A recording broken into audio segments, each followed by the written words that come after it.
I never thought that at 58 years old, I would be standing in my son's living room, hearing him call me a useless parasite. Noah's words cut like knives, slashing through all the years I had risked my life to save him, sacrificed everything so he could have a decent life. That night, under the dim yellow lights of their suburban home in Asheville, North Carolina, my chest tightened. All I wanted was to tell him that I had quit my job so I could be there for the family when his wife gave birth. But Noah didn't give me the chance. Grace, my daughter-in-law, with that mocking smile, cut me off immediately. "How can you live without a pension in times like these, Mom?" And Lillian, Grace's mother, sitting in the armchair, swept her eyes over me coldly, full of disdain. "Karen, you need to be realistic." Her voice was low but dripping with scorn. "At your age, you can't just sit around waiting for others to take care of you." I turned to Noah, but he stayed silent. He had never believed I was capable of anything. He never saw all that I had given him, only what I couldn't provide. Grace's family came from money and reputation. They always looked down on people like us. Grace, with her silky blonde hair and a voice sweet but sharp, had always regarded me as less than her. Her parents, especially Lillian, never hid their contempt. "She's nothing more than a maid," I once overheard Lillian say at a family gathering, thinking I couldn't hear. "Too bad Noah didn't grow up with a decent mother. He's lucky he married my daughter." I drew in a deep breath to stay calm. "I quit my job because I wanted to spend more time with you. Grace, you're about to give birth. I thought I could help take care of you after the baby comes, or watch the baby so you could rest." I hoped those words would soften their hearts, remind them that I was still a mother, that I wanted to contribute. But Grace only smirked, her gaze cold as ice. "Postpartum care? What do you know about that? My mom already hired a professional nurse. You'd only make things worse." Lillian chimed in, her tone syrupy but full of thorns. "Taking care of a newborn is a science. You need someone trained, not someone who only knows how to scrub floors." The two of them, as if rehearsed, joined forces to humiliate me. My face burned, not from shame, but from the fury rising inside. I looked at Noah, waiting for him to say something, anything to defend me. But he just sat there, eyes glued to his phone, like I didn't exist. "Noah," I called out hoarsely, "do you really think I'm a burden?" He looked up, his eyes bloodshot from pressure but showing no regret. "Mom, we need money. When Grace gives birth, our expenses will double. This isn't the time for you to quit working. You're still strong. Why don't you keep working?" I froze.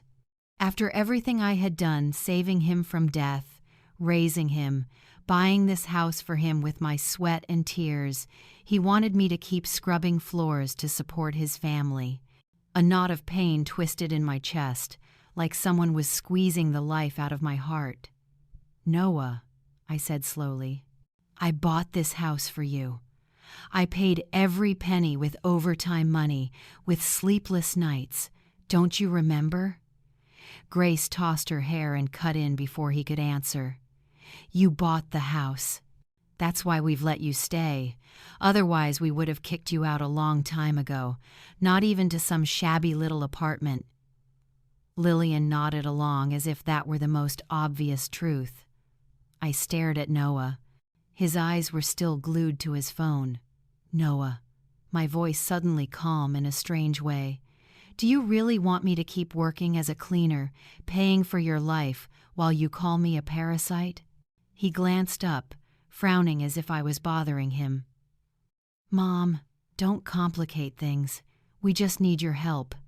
You always said you wanted to be independent, right? This is how you can support yourself." A bitter laugh escaped me, echoing in the quiet room. My voice shook with anger. "Do you think I've never been independent? I raised you alone, Noah. I risked my life to save you from those stray dogs. I gave up my husband, my home, everything just so you could live. And now you lecture me about independence?" Noah shrugged, as if my words were nothing. "Mom, that was your choice. I didn't ask you to do those things. If you don't want to help, then say it plainly. But don't expect us to take care of you. If you've got nothing, then you've got nothing." That phrase "nothing" stabbed me like a knife to the heart. I looked at Grace, at Lillian, and finally at Noah, realizing a painful truth. They had never truly seen me as family. I was only a tool, a source of money, someone they could order around. Rage boiled inside me, but I forced myself to stay calm. I would not cry. I would not beg. I had given too much already. It was time to reclaim my dignity. I turned toward the door, grabbing the small suitcase Ava had brought me. "Where are you going?" Lillian shouted, feigning concern. "You can't just walk out like that. He's not even your real son." I stopped, turned back, and met her eyes. "He is my son," I said, my voice cold as ice. "I saved Noah from death. I raised him with my entire life. But if he thinks I'm a burden, then from this moment on, I am no longer his mother." Noah jumped up, his face flushed red. "Mom, what are you doing? You can't leave. You owe us." "You owe me." I looked at the boy I had once cradled in my arms, sung lullabies to every night, and all I saw was a void where love used to be. "You think I owe you?" I asked, my voice low but sharp as steel. "I already paid that debt in blood and tears, Noah. But you're wrong. I don't owe you anything." I opened the door, stepped outside, and didn't look back. The cold winter wind of Asheville whipped past me, but I didn't feel a chill. Inside me burned a fire of anger, of awakening. I left Noah's house that night, dragging my suitcase behind me. I didn't know where I was going, only that I had to get away from the place I once thought of as home. I stopped at a small roadside motel, its neon sign flickering faintly over a narrow room. I sat on the edge of the bed, opened my suitcase, and pulled out an old photo. Noah, at 5 years old, beaming beside me in the park. That smile now was nothing but a memory. I wondered what had changed everything. The next morning I called Ava, a friend who worked at an art gallery downtown. I needed a temporary place to stay, a place to gather my thoughts. Ava didn't ask many questions, just said, "Karen, come here. I have a little apartment upstairs at the gallery. You can stay as long as you need." I thanked her, packed my things, and moved into Ava's apartment. It was simple, just a small bed, an old wooden table, and a window that looked out over the busy street. I placed Noah's photo on the table, but every time I looked at it, I only saw the contempt in his eyes from the night before. That day, Ava invited me downstairs to see a new exhibit. I went along, not out of interest, but because I needed something to keep me from drowning in my thoughts. The paintings on the walls were filled with color, but I hardly noticed. Then Ava led me to a quiet corner where a small painting hung a woman standing in the middle of a field, her gaze lost in the distance. "What do you think?" Ava asked. I stared at it and suddenly remembered the early days after I adopted Noah, when I too was alone, unsure of what the future would hold. I began telling Ava about Noah not last night, but 30 years ago. After saving him from those stray dogs, I had rushed him to the hospital. The doctor said he needed multiple surgeries to heal. I had no money, but I didn't give up. By day, I worked in a sewing factory. At the night, I cleaned offices. On weekends, I sold homemade cookies at the flea market. Every penny I earned went to hospital bills. Noah stayed in the hospital for 3 months. Every day, I visited, bringing old storybooks I bought secondhand. I read to him, though he was too young to understand, just so he'd know I was there. When he was discharged, I rented a tiny apartment on the outskirts of Asheville. It was one room with peeling walls and creaky wooden floors. I placed a used crib for Noah beside my bed. On nights when he ran fevers, I stayed awake, wiping him down with damp cloths, singing the lullabies my mother once sang to me. I never told Noah about those days. I didn't want him to feel like a burden. But I remember every moment, every night at the kitchen table, counting pennies to buy milk, every time I denied myself new clothes so I could buy him new shoes. As Noah grew, I tried to give him a normal life. I enrolled him in the local public school. Every morning, I got up early to make him a sandwich, even when my hands ached from working all night. He loved to draw, so I bought him a cheap box of colored pencils. His drawings, houses, trees, and the image of a woman he called Mom covered our walls. I felt proud every time he brought home good grades, every time his teachers praised his intelligence. I believed that despite the struggles, I had given him a home. When Noah was 12, I started working for Clara, a wealthy woman in Nashville who owned a furniture company. She treated me as a friend, not just an employee.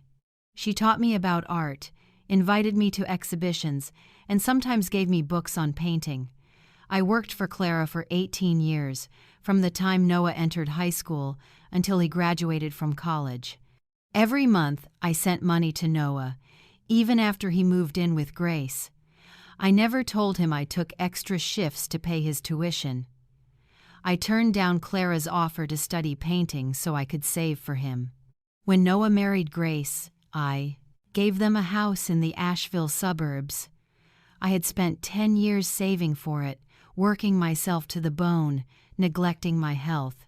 The day they moved in, Grace hugged me and said, "You're a wonderful mother, Karen."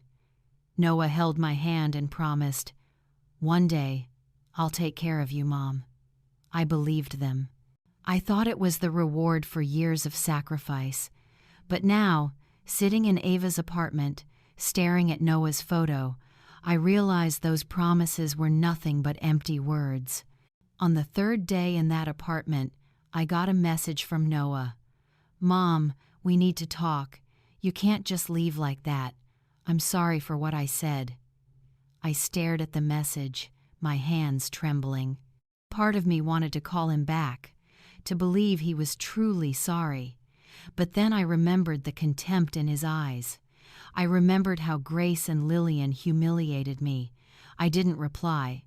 Instead, I walked to the grocery store nearby and bought a lottery ticket, just an unconscious habit. I didn't think much of it. I only wanted to distract myself from the pain. That night, while watching the news on the old television in the small apartment, the announcer read the lottery numbers. Absent-mindedly, I pulled the ticket from my pocket to check. The first number matched, then the second, then the third. My heart raced faster. When the last number lined up, I could hardly breathe. $9 million. I checked again on my phone. Then I called the lottery center to confirm. The voice on the other end was cheerful. "Congratulations, Mrs. Harper. You are the jackpot winner."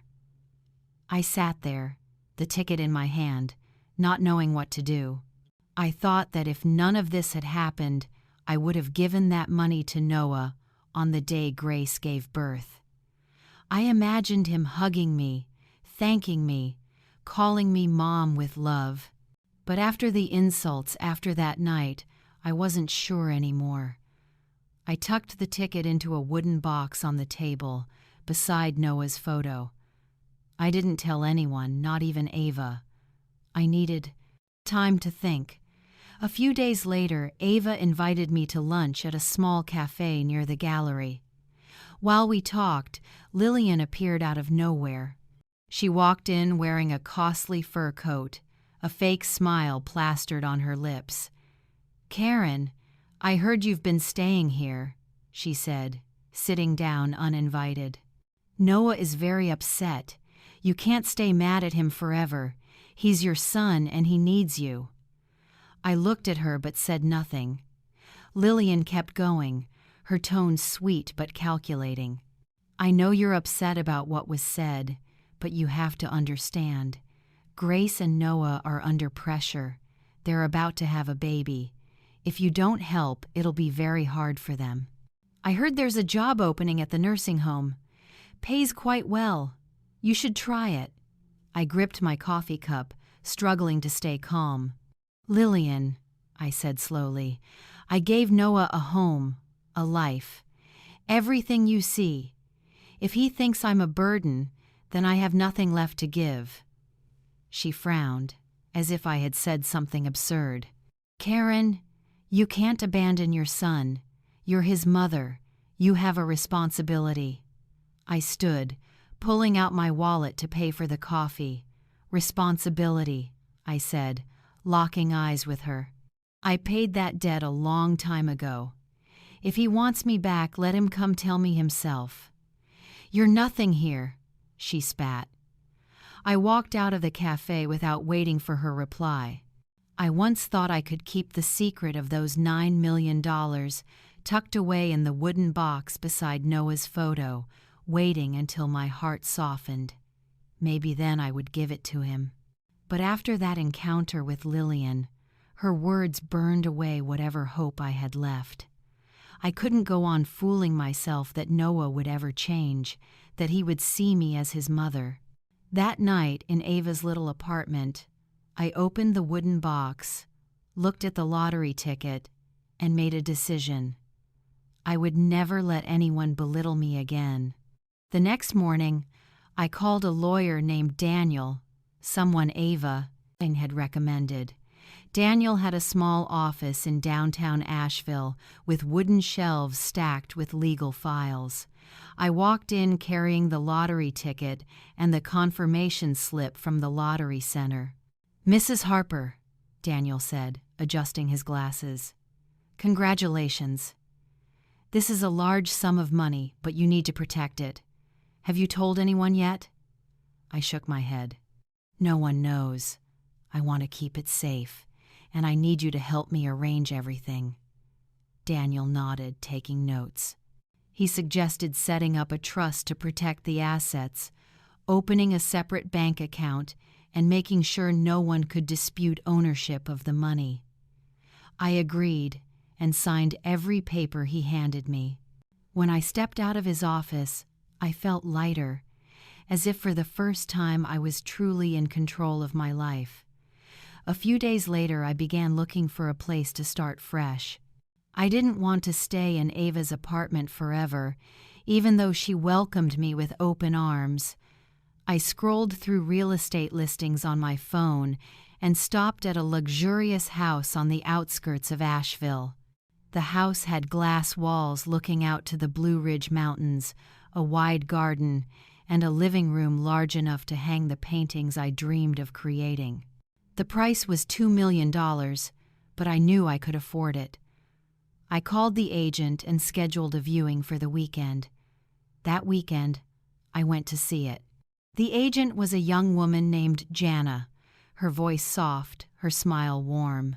She led me through each room, pointing out details like the stone fireplace and oak floors. I stood in the living room, imagining placing an easel near the window, when a sharp voice cut through the air from the doorway. "Karen Harper, what are you doing here?" I turned and saw Sophie, Lillian's niece, standing there with eyes full of contempt. Sophie worked at the real estate company and clearly hadn't expected to see me. "Sophie," I said, keeping my tone calm, "I came to see the house. Is there a problem?" She gave a bitter laugh, folding her arms. "See the house? You think you can afford this place? You're just a cleaner, Karen." "Don't waste Jana's time." People around us started whispering. Jana looked uneasy and tried to step in. "Sophie, I'm working with Mrs. Harper. Everything is legitimate." But Sophie didn't stop.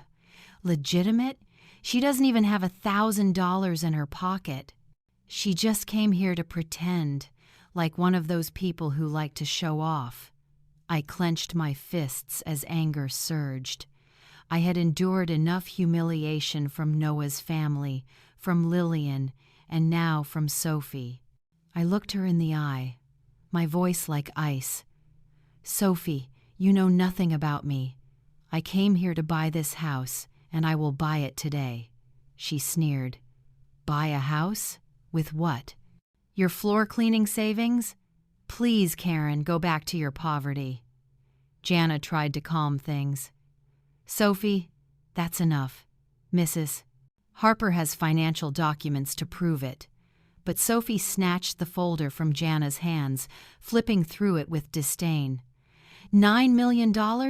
Are you kidding? Fake, for sure. I know her. She's just living off Noah. No way this is real." The crowd murmured, some nodding in agreement with Sophie. I didn't argue. I pulled out my phone, opened my banking app, and showed everyone the balance. $9 million.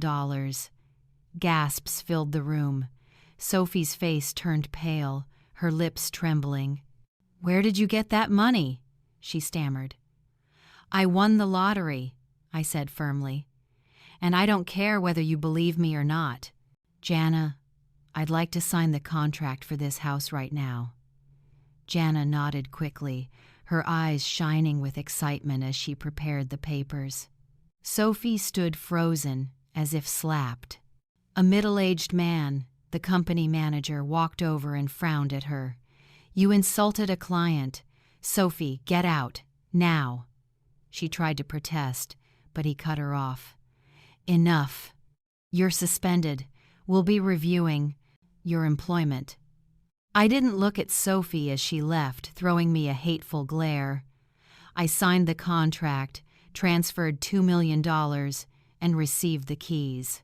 Jana hugged me softly and whispered, "You're amazing, Mrs. Harper.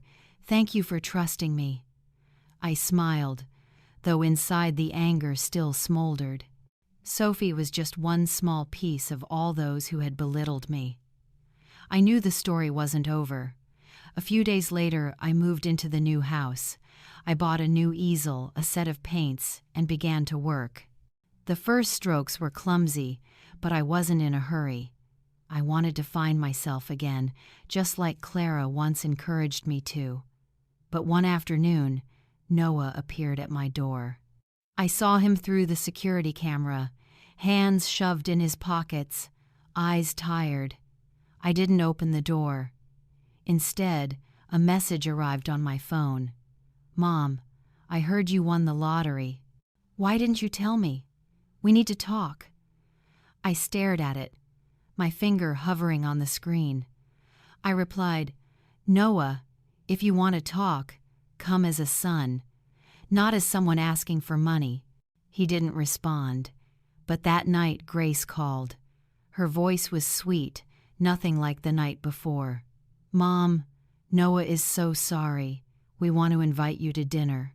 Your family, and we need you." I held the phone, listening to her voice, and I realized something.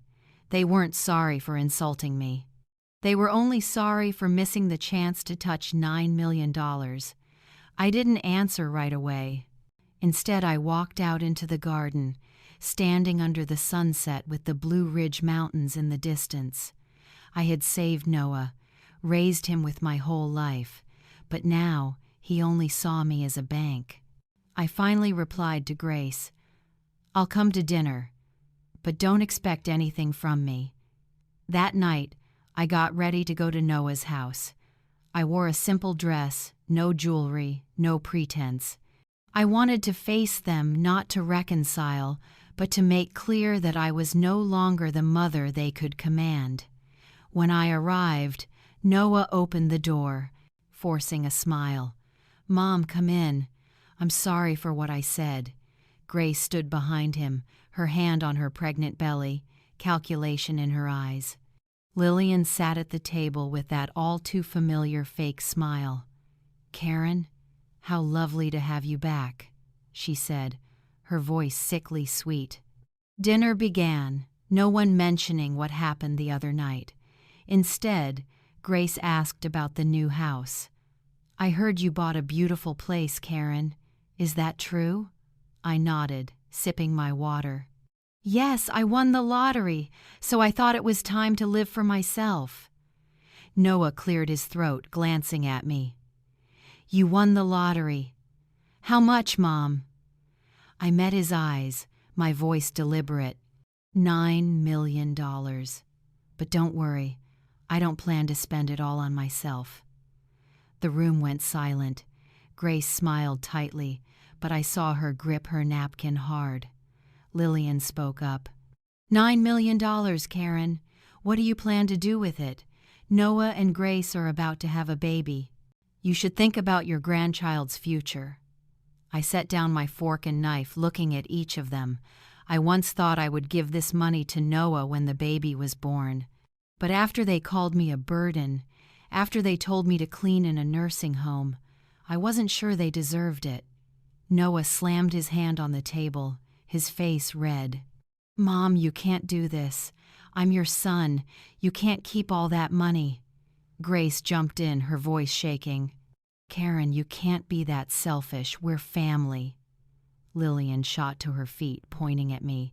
"You're heartless, Karen. Who do you think you are, hoarding that money when you don't even need it?" I stood, meeting their eyes, my voice icy. "Family? Out of your own mouths you called me a parasite, said I couldn't care for a child. Noah, you were just an orphan boy when I took you in. You should be grateful. But after all this, you chose to betray me. I owe you nothing." Noah shouted, "Mom, you have no right. That's family money." I walked to the door, pausing for just a second. "Family money?" I turned back to him. "I won the lottery, Noah, not you. And from now on, we are no longer mother and son. Remember that." I walked out of the house I had sacrificed so much for. My heart pounded, but not from pain. For the first time I felt free. But as I drove back to my new home, a message from Sophie appeared on my phone. "You think you've won? You'll pay for costing me my job." The threat didn't scare me, but it reminded me that those who once despised me wouldn't let go easily. I knew I had to act not just to protect the $9 million, but to protect the dignity I had buried for far too long. That night, I sat in the wide living room of my new house, the firelight from the stone fireplace flickering against the glass walls, and I made my decision. I would not run anymore. I would face them. And this time, I would stand firm. The next morning, I called Daniel, my lawyer. "Daniel," I said, my voice steady, "I need you to help protect my assets. Someone is threatening me, and I want to be sure no one can touch this money." Daniel agreed to meet right away.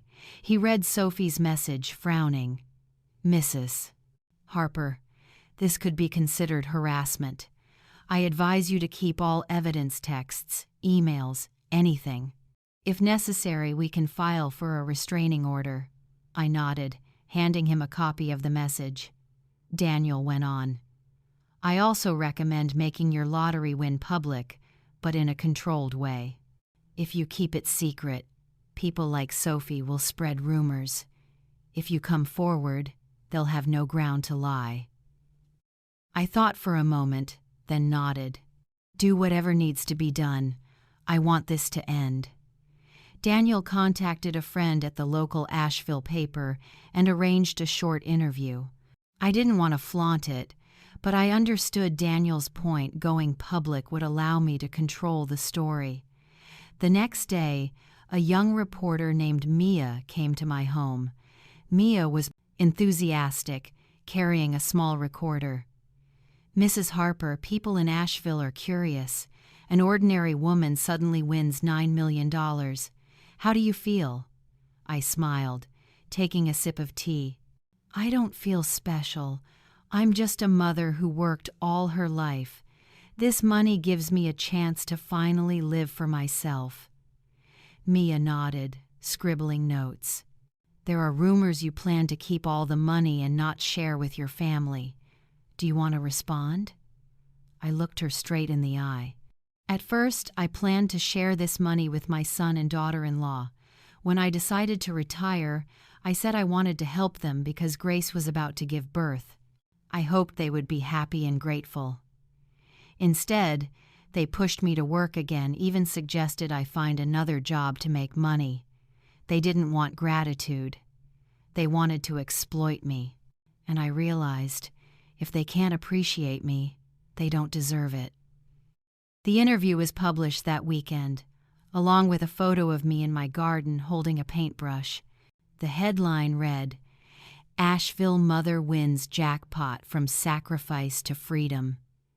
The article spread quickly. Ava called me, thrilled. "Karen, you're famous now. The whole town is talking about you." But not everyone was supportive. One morning, I received an anonymous email. "You're selfish, hoarding money while your son struggles. You'll pay for this." I forwarded the email to Daniel. He immediately sent a legal notice and requested a trace. "We'll find out who's behind this," Daniel said. "But you must be careful." Amid the chaos, I decided to pursue the passion Clara had once sparked in me: painting. I had bought a house, but I wanted more. I needed a space to create. I found a small gallery for sale in downtown Asheville, listed for $1.5 million. The place had white walls, natural light, and an open space perfect for displaying art. I contacted the former owner, an elderly man named George, and arranged to meet. George showed me around the gallery, pointing to the few paintings still hanging. "This place used to be the heart of the art community," he said, his voice tinged with sadness. "But I'm old now. I don't have the strength to run it anymore." I nodded. "I want to buy it and turn it into a place that inspires people." George smiled and agreed to sell it for $1,400,000. After a brief negotiation, I wired the money. I signed the contract and took the keys. A few days later, I began renovations. I hired workers to repaint the walls, install new lights, and create a small corner to teach children how to paint. Ava helped me connect with local artists and invite them for exhibitions. I also began painting for hours every day to prepare for the opening. I created a large canvas inspired by the painting I had once seen in Ava's gallery, a woman standing in the middle of a field, her gaze steady. I named it Freedom. The grand opening was scheduled for the end of the month. I sent invitations to Asheville's art community, posted announcements on social media, and even bought a small ad in the paper. That evening, the gallery was lit bright, packed wall to wall with people. Ava stood beside me in a graceful blue dress, whispering, "Karen, you did it. Everyone loves this place." I smiled, but my smile faded the moment I saw Lillian walk in with a group of well-dressed women. They laughed loudly, making sure all eyes turned toward them.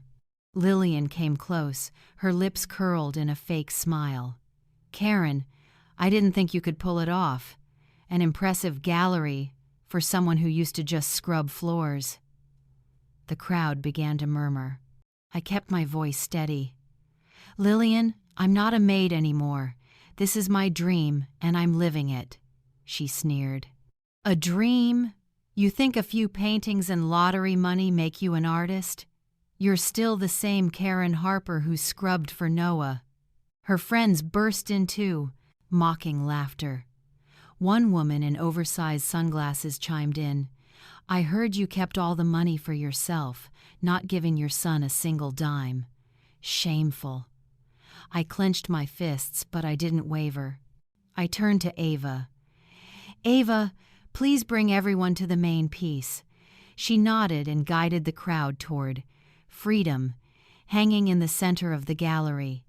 I stepped forward, my voice clear and strong. "Thank you all for coming. This painting is my story. I gave everything for my son, but when I needed respect, I was met with contempt. $9 million doesn't define me. It only gave me the chance to live true to myself." The room erupted in applause, but Lillian cut in, her voice sharp. "Living true? You're nothing but selfish. You abandoned Noah when he needed you most." I looked straight at her. "Abandoned? You call that family?" Lillian faltered, words stuck in her throat. Her friends fell silent. A man in the crowd spoke up. "Mrs. Harper is right. Family doesn't treat each other that way." Heads nodded in agreement, and Lillian slipped away with her entourage. After the exhibition, I sold 5 pieces, including Freedom, for a total of $20,000. I donated all of it to a charity supporting orphans in Asheville as a way of closing that chapter of my past. But trouble wasn't finished with me. A few days later, Noah showed up at my door. This time, Grace came along, her belly heavy with pregnancy, and Lillian trailed right behind them. They stared at me as I opened the door. Grace's voice was sweet but false. "Karen, we want to apologize. You weren't wrong about what you said. Please give us a chance to make things right." Noah nodded, avoiding my eyes. "Mom, I know I was wrong, but we're about to have a baby. You can't turn your back on your grandchild, can you?" Lillian chimed in. "You've got $9 million, Karen. You don't need to keep it all. Think about the family's future." I looked at each of them and understood. They weren't here out of love. They were here for money. I closed the door without a word. But Noah pounded on it, shouting, "Mom, you can't do this. I won't let you keep all that money." I immediately called Daniel. "Daniel, I need a restraining order. They're still harassing me." Daniel agreed and began preparing the paperwork. While I waited, I got a call from Ava. "Karen, you have to see social media. Noah is posting about you." I opened my phone. His post in an Asheville community group flashed on the screen. "My mom won $9 million but abandoned me and my wife when we needed her most. She lives in a mansion while we struggle with our baby on the way." The post had hundreds of comments, many piling on, calling me a heartless mother. I didn't reply. Instead of shutting it down, I called Ava. "Ava, can you help me organize another exhibition? This time, I want to tell the real story." She agreed, and we began preparing. I painted 3 new pieces, each telling a chapter of my life. The first of me driving off wild dogs to save Noah, the second of me sitting at the kitchen table counting pennies, and the third of me standing before my new house, eyes steady. I called the series The Journey. On the night of the second opening, the gallery was even more crowded than before. I stood before the audience and told my story, from the day I saved Noah to the night he called me a burden. I didn't cry. I didn't ask for pity. I only spoke the truth. When I finished, the crowd erupted into applause, and an older woman came forward and embraced me. "You're such an inspiration, Mrs. Harper. Don't let anyone hurt you again." But when I glanced toward the door, I saw Noah standing there, his eyes dark. He didn't step inside. He only turned and walked away. I wondered what he would do to take revenge. The next day, I stood in the gallery, soft light falling across the 3 paintings of The Journey. The echoes of applause from the night before still lingered in my ears, but the image of Noah's cold eyes at the door would not leave my mind.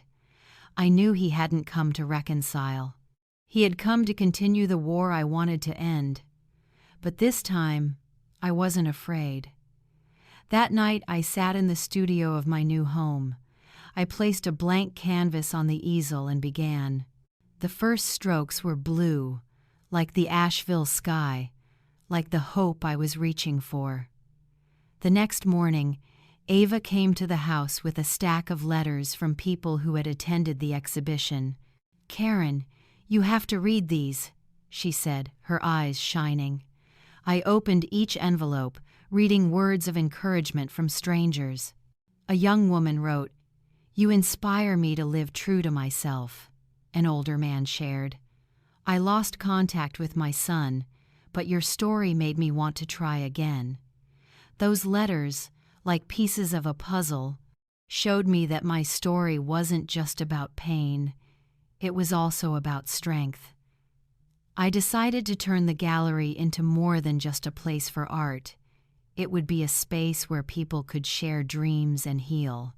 I began offering free art classes for children every Saturday. Dozens of kids gathered, laughing, painting bright and colorful pictures. I taught them how to mix colors, how to let the brush tell their own stories. One little girl, 8 years old, named Lily, painted a picture of her mother who had passed away the year before. "Mrs. Harper," Lily said, her eyes shining, "I painted my mom so I won't forget her." I hugged her, warmth flooding my heart. Moments like that reminded me I could bring joy to others, not with money but with compassion. As the gallery thrived, I received news from Daniel. "Mrs. Harper, we sent a legal warning to Noah about his post online. He deleted it, but I advise you to stay alert. There are signs he's trying to spread more rumors." I nodded over the phone, thanked him, and checked social media again. An anonymous account had posted in the Asheville community group, "Karen Harper isn't the hero she claims to be. She won the lottery but abandoned her son when he needed money to support his baby." The post had a few dozen comments, some defending me, but most condemning. Shameful. A mother shouldn't be so selfish. I didn't reply. I only forwarded it to Daniel, asking him to investigate. A few days later, Ava invited me to an art workshop in Asheville, where local artists shared techniques and experiences. I brought along a new painting, a field of sunflowers beneath the sun titled Sunrise. There, I met an older artist named Evelyn, who had once studied with my former employer. Clara shook my hand, smiling. "Karen, I've heard about your gallery." Clara would be proud. We talked for hours, and she invited me to join a major exhibition in Charlotte the following month. "You have talent," Clara told me. "Don't let anyone make you doubt it." I accepted, feeling a spark of light inside. For the first time, I truly believed I could become a real artist. But as I prepared for the Charlotte show, Noah returned this time through a letter sent to the gallery. "Mom," it read, "I know I was wrong. I don't want money anymore. I just want your forgiveness. Please meet me." I held the paper tight. Part of me wanted to believe, to see the boy who once sat beside me drawing. But then I remembered the anonymous post, remembered the dark look in his eyes outside the gallery. I didn't reply. I tucked the letter into a drawer, a reminder not to let emotions cloud my judgment. The Charlotte exhibition was a turning point. I brought 5 paintings, including Sunrise and the Journey trilogy. On opening night, the hall was packed from collectors to art students. I stood beside my works, answering visitors' questions. A collector named Margaret bought Sunrise for $15,000, saying it reminded her of her own path through hardship. I sold 3 more paintings for a total of $35,000. I donated half to the orphan charity and used the rest to expand the gallery. When the show ended, Clara hugged me. "Karen, you've found your light. Don't let it fade." Back in Asheville, I felt stronger than ever, but trouble came again. One morning, I opened social media and saw a video going viral. Noah, sitting in a cafe, streaming live with tears rolling down his cheeks. "My mother, Karen Harper, abandoned me," he said, voice trembling. "I just wanted her to love me, but she chose money and fame. I'm about to have a child, but she doesn't care."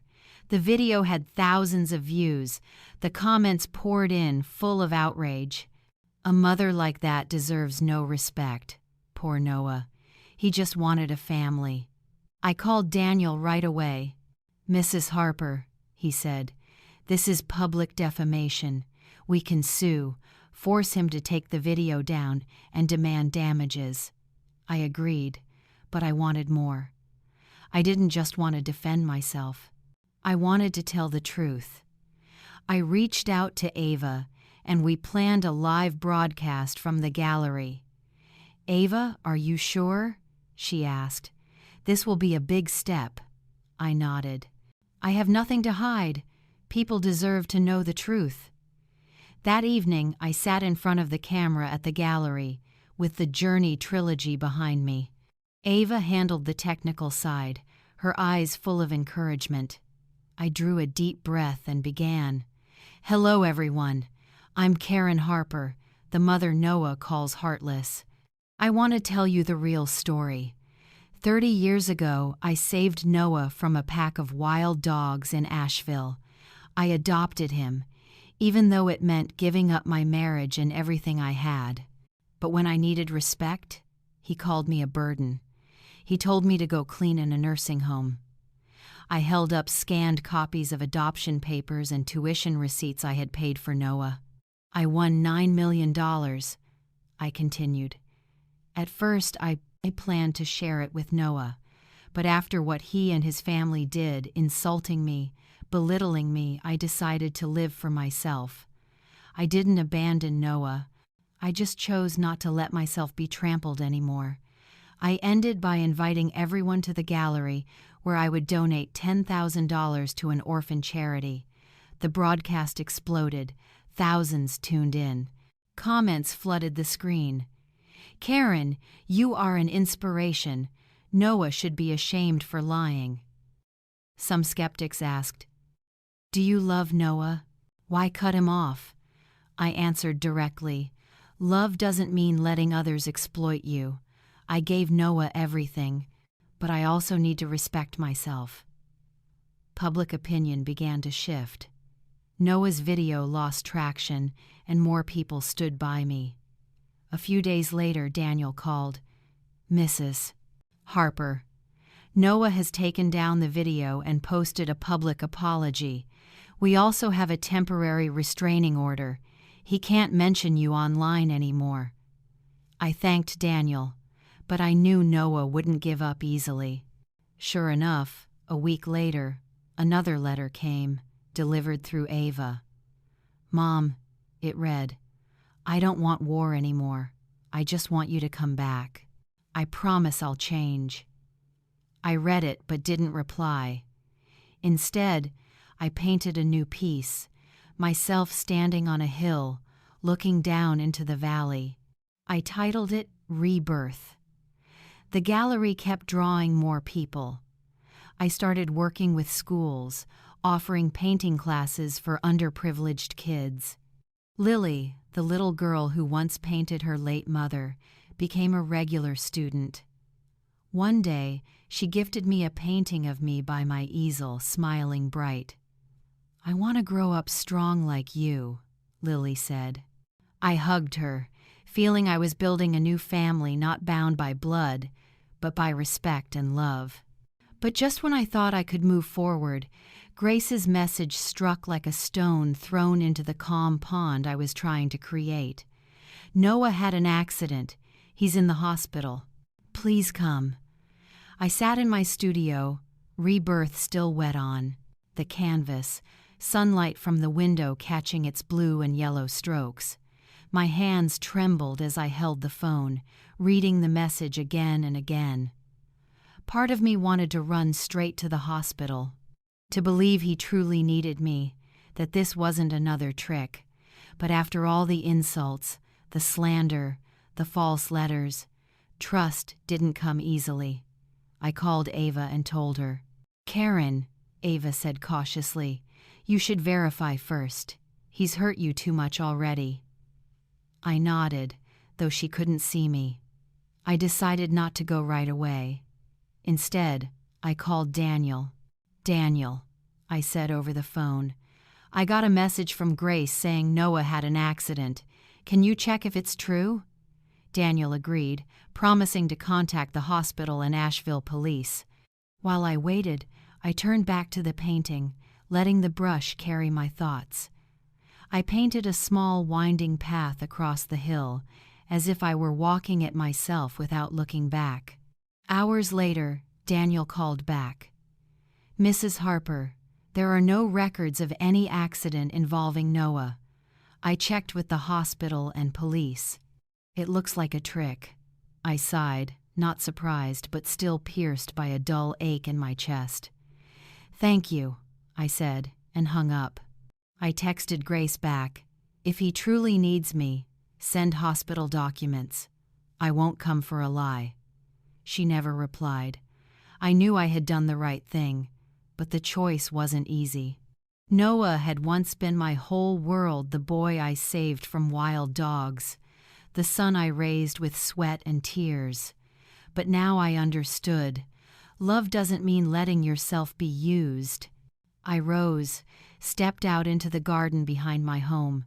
The rose bushes I had planted were beginning to bloom, red petals glowing under the sunday. I closed my eyes, took a deep breath, and felt a peace I had never known before. I had fought for too long. It was time to live for myself. A few days later, I decided to sell the large house. It was beautiful, but too big, too lonely for someone like me. I wanted something simpler, a place I could truly call home. I reached out to Hannah, the realtor who had sold me the big house, and asked her to find a small place on the outskirts of Asheville, near a lake or river. Hannah quickly found a wooden cabin by Lake Biltmore for $500,000. It had a wide porch, a small garden, and a cozy living room with a fireplace. The moment I saw it, I knew it was mine. I sold the old house for $2,300,000 and bought the cabin, keeping the difference. On moving day, I carried my easel, my box of paints, and the old armchair I loved. I hung Rebirth on the living room wall as a reminder of my journey. The gallery kept thriving. I opened more classes for adults, inviting those with stories like mine to share through art. One afternoon, a woman named Sarah joined a class. She was my age, her hair streaked with gray, her eyes kind but heavy with sadness. After class, Sarah shared that she had sacrificed her whole life for her family, but her children didn't value her. "Karen," she said, "your story made me want to try painting, to find myself again." I held her hand and smiled. "It's never too late, Sarah. Start today." Sarah became my friend. Through her, I met other women seeking to heal. We organized weekly gatherings at the gallery, sipping tea, painting, sharing dreams. Slowly, my life found balance. One day, I got news from Daniel. "Mrs. Harper, we won the lawsuit against Noah. The court ordered him to pay $50,000 for defamation and banned him from mentioning you online." I thanked Daniel but refused the money. I asked that it be sent straight to the orphan charity. I didn't want anything from Noah, not money, not apologies. I only wanted freedom. Months later, I heard Grace had given birth to a baby girl. Ava told me Grace and Noah were struggling financially, forced to sell the house I had once bought for them. I didn't reach out. I didn't ask. But one afternoon, while watering flowers in my garden, a letter arrived. No sender, just a photo. A blonde, blue-eyed baby girl with a note. "Is this your granddaughter, Karen? Don't you want to meet her?" I stared at the photo, my heart twisting, but I knew it was another ploy. I tucked it into a drawer, unanswered. I had chosen my path, and there was no turning back. A year later, I held a major exhibition, inviting the entire Asheville community. I displayed 10 new paintings, each one telling a story of healing. The last piece, called Serenity, showed a woman sitting by the lake, her silver hair glowing in the sun, a soft smile on her lips. On opening night, the gallery was packed, alive with laughter and conversation. Lily, the little girl who once painted the two of us, now 10 years old, ran up to hug me. "Mrs. Karen, I painted a new one. It's you and me by the lake." I looked at the painting, my eyes wet. "Lily, you are my gift," I said, holding her tight. Midway through the show, Ava pulled me aside. "Karen, someone wants to meet you." I looked where she pointed and saw an older man with silver hair standing by Serenity. He introduced himself as Thomas, a writer working on a book about people who had overcome hardship. "Mrs. Harper," he said, "your story is a chapter I want to tell. Would you agree?" I smiled and nodded. "If it helps someone find hope, I'll share it." Thomas and I talked for hours. Through him, I realized my story wasn't just about pain, it was a journey of healing. I told him about Noah, but without bitterness. "I saved him, raised him, and I don't regret that," I said. "But I regret not protecting myself sooner. Kindness should never be paid with self-destruction," Thomas wrote carefully, his gaze full of understanding. "You are a strong woman, Karen. This story will inspire many." Weeks later, Ava brought news. "Karen, did you hear? Noah moved to Tennessee. He's working in a warehouse. Grace divorced him and kept custody of the child." I just nodded, asking nothing more. I didn't want to know where Noah was or what he was doing. He was the past, and I had let go. I returned to my garden, planting more sunflowers, flowers that always seek the light. Weeks later, I sat on my porch one beautiful morning, sipping coffee, watching the sparkle of Lake Biltmore. I opened a letter from Thomas, the writer. "The chapter about you is the heart of the book," he wrote. "You've given hope to thousands." I set the letter down, smiling.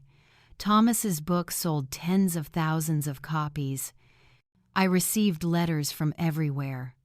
A woman in Ohio wrote that she left a husband who belittled her after reading my story. A young man in Texas said he started painting because of me. Those letters didn't make me feel special, but they reminded me my story mattered. Not because of $9 million, but because I dared to rise. My gallery had become the beating heart of Asheville's art community. Every Saturday, I taught children to paint, and every Thursday, adults. Sarah, the friend I met in class, now had her own exhibition. We often sat drinking tea, laughing at the days when we feared change. Lily, now 11, still came each week, bringing her vibrant drawings. Last week, she gifted me one of me standing by the lake, smiling wide. "Mrs. Karen, I want to grow up strong like you," Lily said. I hugged her, whispering, "You're already strong, Lily. Just hold on to that." I had no contact with Noah, Grace, or Lillian anymore. Ava told me Noah lived alone after losing everything. They lost the house I once bought, they lost each other, and they lost me. I didn't rejoice in it, but I no longer felt responsible for fixing their lives. The other day, I finished a new painting of a path leading to the ocean under a blazing red sunset. I titled it Eternal Freedom. When I hung it in the gallery, I stood, silent, realizing how much I had changed. I used to think my worth was in being a mother, a caregiver. I had given my entire life to Noah, hoping love would be enough. But love cannot come from only one side. I learned that dignity is something no one can take unless you allow it, and I would never allow it again. I walked into the garden, cut a few sunflowers, placed them in a vase, and set it on the table. I opened an old letter from Clara, my late employer. "Karen, there's always been a fire in you. Don't let anyone put it out." I smiled, as if Clara were there beside me, proud that I had kept the flame alive. Maybe the most painful thing isn't when your child turns their back on you, but when you realize you've let love become endless sacrifice so much that you forget yourself.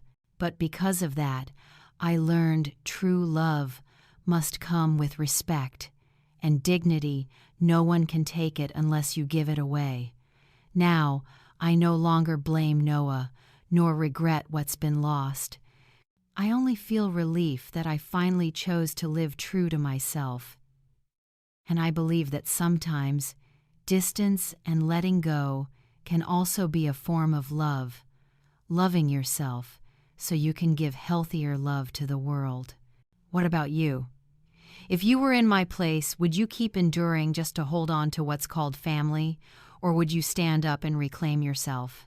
Share your thoughts below, because every story, every perspective can be a lesson for us all. And if you'd like to walk with me through the journeys still to come, stay connected so you won't miss the next story. Together we'll keep learning, finding ways to live a life more whole and meaningful.